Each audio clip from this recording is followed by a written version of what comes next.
Hello everyone, Radhe Radhe. आप सभी का बहुत बहुत स्वागत है। आज का वीडियो है बहुत ज़्यादा खास। आपको हर पूजा में ये सारी चीज़ों की आवश्यकता होती है।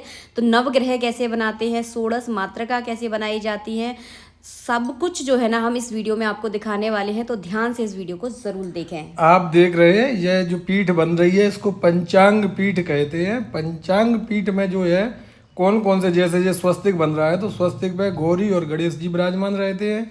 इसके बाद में जो है पीछे यहाँ षोडश मातृका बनेंगी। जो षोडश मातृकाओं में प्रधानता गौरी और गणेश की होती है और कुल देवताओं की, जो घर के कुल देवता होते हैं उनकी ये प्रधानता होती है।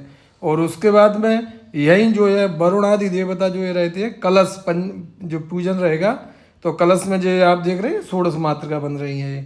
और इसके बाद में ये जो पास का खाना है इसमें वरुणादि देवताओं का आह्वान और ध्यान रहेगा, स्थापना रहेगी।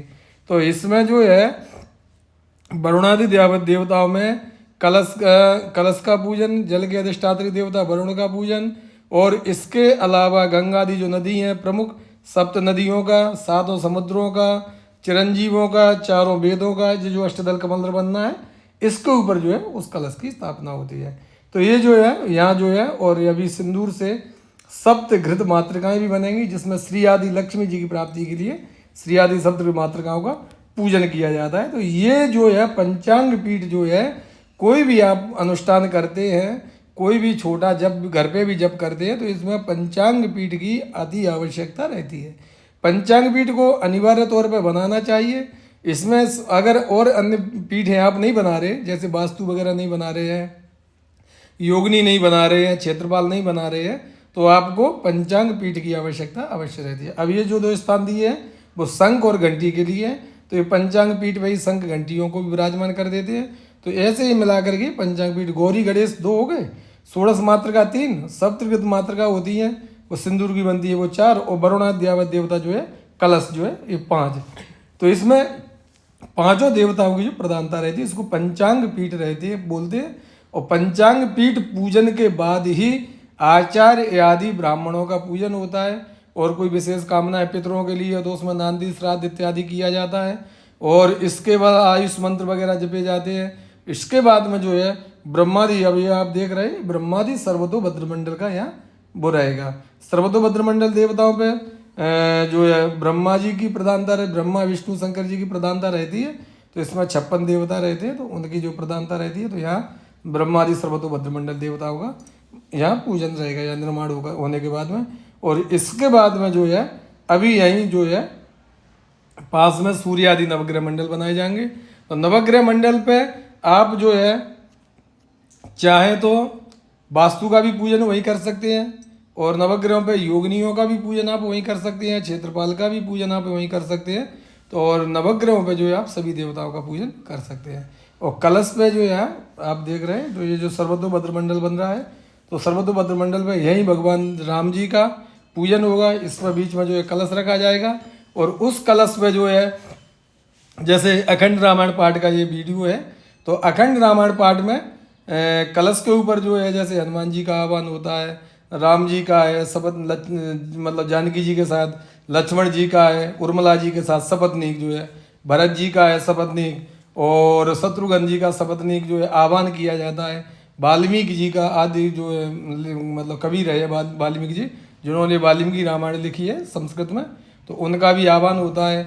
और यहीं जो है तुलसीदास जी का, जिन्होंने रामचरितमानस की रचना की है, तो तुलसीदास जी का भी यही जो है आह्वान होता है। और इसके बाद में हनुमान जी का भी यहाँ, क्योंकि रामचरित सनवे को रसिया, हनुमान जी महाराज जो है भगवान श्री राम के चरित्रों को सुनने के बड़े रसिया हैं, रसिक जो है प्रेमी है, रसिक यानी प्रेमी, तो बड़े प्रेमी हैं। तो हनुमान जी ऐसा शास्त्र कहते हैं कि जहाँ भी भगवान राम के गुणानुवाद होते हैं, कथाएं होती हैं, वहाँ श्री हनुमान जी महाराज का प्रवेश निश्चित रहता है, वहाँ हनुमान जी निश्चित जाते हैं। अब वो आपकी सामर्थ्य है, आप हनुमान जी के दर्शन कर पाते हैं या नहीं, क्योंकि वो जाते इस वेश में कि प्रायः उस वेश के लोगों से व्यक्ति, जैसे कोई व्यक्ति बढ़िया किसी सभा में आप लोग बैठे और वहाँ अच्छे अच्छे कपड़े पहने व्यक्ति बैठे हुए हैं, और वहाँ अगर कोई फटे कपड़े पहने के आप व्यक्ति आएगा तो उसको सब लोग भगा देंगे वहाँ से, अरे भागो भागो भागो।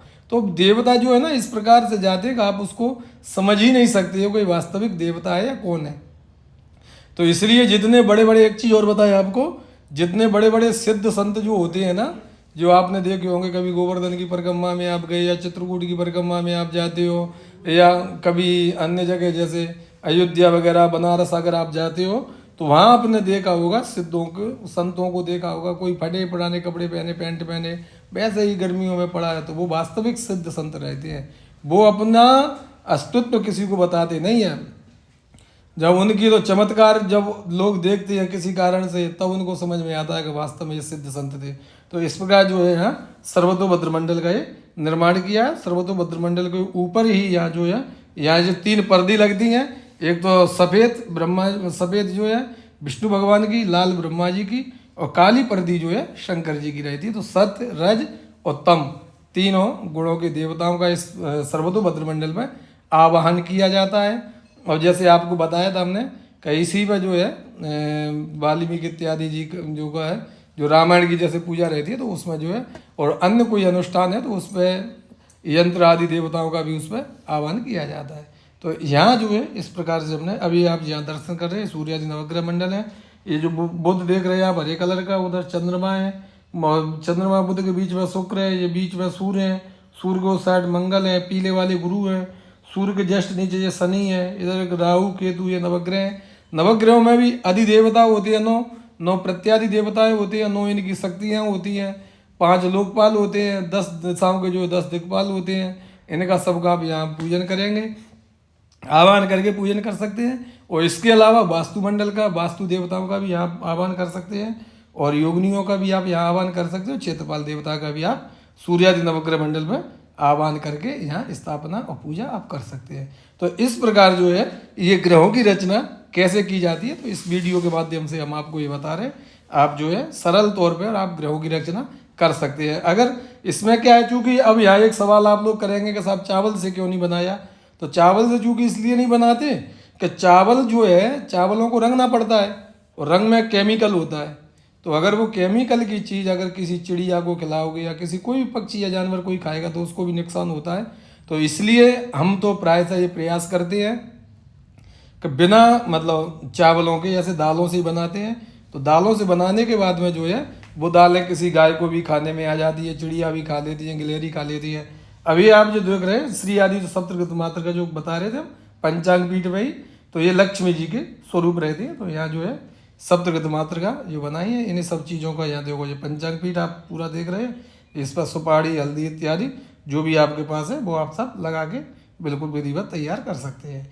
और स्वस्तिक जो बना हुआ है वहाँ जो है गणेश जी महाराज उस पर विराजमान होंगे, गणेश जी और गौरी जी, लक्ष्मी गणेश जिनको कहते हैं, तो उनकी स्थापना होगी। तो इस प्रकार से जो है, और यहीं पास में आप एक मिट्टी का कलश विराज रहता है, तो उसमें जो है रुद्र कलश की जो है भगवान शिव की स्थापना और भगवान शिव के गणों की स्थापना की जाती है। और वहीं पास में जो है आप अखंड ज्योति का भी स्थान दे सकते हैं। इस प्रकार से जो है आप सभी जो पीठों के आप दर्शन कर रहे हैं, और ये पीठें जो बनाई हैं, अब आप बिल्कुल एकदम दर्शन करेंगे तो यहाँ सप्तऋतु मात्र का पंचांग पीठ, और ये मिट्टी का कलश जो है ना वो रुद्र कलश है, और यही रुद्र कलश के पास में अखंड ज्योति है। तो इस प्रकार जो है आप किसी भी मतलब अनुष्ठान में, तो इस प्रकार से आप पीठा लगा करके और विधिवत आप जो है पूजन अनुष्ठान कर सकते हैं। और या यजमान के द्वारा भी पूजन किया जाता है, क्योंकि अभी तो ये निर्माण ही चल रहा है, तो जब पूजन होगा तो उस समय यजमान भी विराजमान होंगे, तो वो भी सब आप देखेंगे। तो कलश में आम के पत्ते, अशोक के पत्ते, बड़ के पत्ते, पीपल के पत्ते, पाकर के पत्ते, ऐसे जामुन के पत्ते, 5 प्रकार के जो पंचपल्लव बोलते हैं, तो ये पंचपल्लव लगाए जाते हैं। उसके ऊपर जो है पूर्ण पात्र रखा जाता है। पूर्ण पात्र यानी कोई भी बर्तन, सकोरा, तो उसको आप रख सकते हो, उसमें जो है चावल डाल के, और उसके ऊपर नारियल रखा जाता है। नारियल के ऊपर या तो आप वस्त्र लपेट दो, वस्त्र नहीं है तो आप कलावा भी लपेटोगे ना, तो वो भी वस्त्र के तौर पर ही मान्य रहता है। तो इस प्रकार पीछे जो है आप राम जी के दर्शन कर रहे हैं, राम दरबार की झांकी पर मतलब चित्रपट लगाया हुआ है, क्योंकि यहाँ कलश में भी स्थापना होगी और पीछे भी जो है राम दरबार का आह्वान रहेगा, तो वहाँ भी पूजन आप कर सकते हैं। तो इस प्रकार से जो है आप मतलब ये सभी पीठों का पूजन और विधिवत आप कर सकते हैं। और ये आप जैसे आप देख रहे हैं वस्त्र है, तो ऊपर से इनको वस्त्र डाल दिए जाएंगे। तो इस प्रकार से जो पूरी, और जो सामने जो पीस आप वाइट कलर की जो चौकी देख रहे हैं जिस पर एक पीला कपड़ा बिछा हुआ है, तो ये पीला कपड़ा जो है मतलब एक परंपरा है कि भाई जिस गांव के हम रहने वाले हैं या जहाँ भी हमारा जन्म हुआ है तो वहाँ हमारे घर के देवी देवता होते हैं, तो उनको ससम्मान हम जो है पीले चावल दे करके लेके आते हैं कि भाई हम जो है शुभ कर्म कर रहे हैं, तो आप इसमें आए, आपका सादर मतलब आमंत्रण निमंत्रण जो दिया जाता है, तो पीले चावलों से उनको लेकर के आते हैं देवताओं को। और देवताओं को आने के बाद में ऐसा माना जाता है कि घर में किसी प्रकार का कोई भी मतलब क्या बोलते हैं उसको, अपशगुन नहीं हो सकता है। ऐसा घर अगर देवता आ जाते हैं घर में तो आपका जो कार्य जो है मंगलमय ही होगा, क्योंकि देवताओं के आने के बाद में फिर वहाँ से अरिष्ट जो है अपने आप भाग जाता है। तो ये सब जो है इस तरीके से जो है हमने यहाँ मतलब सभी देवताओं की स्थापना की है। तो ये पीला जो वस्त्र आप देख रहे हैं उस पर घर के देवी देवताओं का आह्वान दिया, नारियल है, सुपारी है, हल्दी की गांठ है, पीले चावल है, इस प्रकार से जो है पूरी विधिवत ये व्यवस्था की गई है। अब जो है अब पूजन में जो है पूजन की थाली लगी हुई है, जिसमें आप देख रहे हैं रोली, चावल, चंदन, हल्दी, गुलाल, सिंदूर, पीली सरसों, लौंग, इलायची, पान के पत्ते, ये सब जो है मिठाई, फल, दोने, दक्षिणा, ये सब पूजन की तैयारी है। इसमें पंचामृत वगैरह विधि से जो है ना पूजा की सारी तैयारी की जाती है। आशा करती हूँ वीडियो आपको बहुत अच्छा लगा होगा। पंडित जी ने अपनी सरल भाषा में आप सभी को बहुत अच्छे से समझाया है। वीडियो अच्छा लगा है तो प्लीज़ लाइक करना। राधे राधे, जय श्री राधे।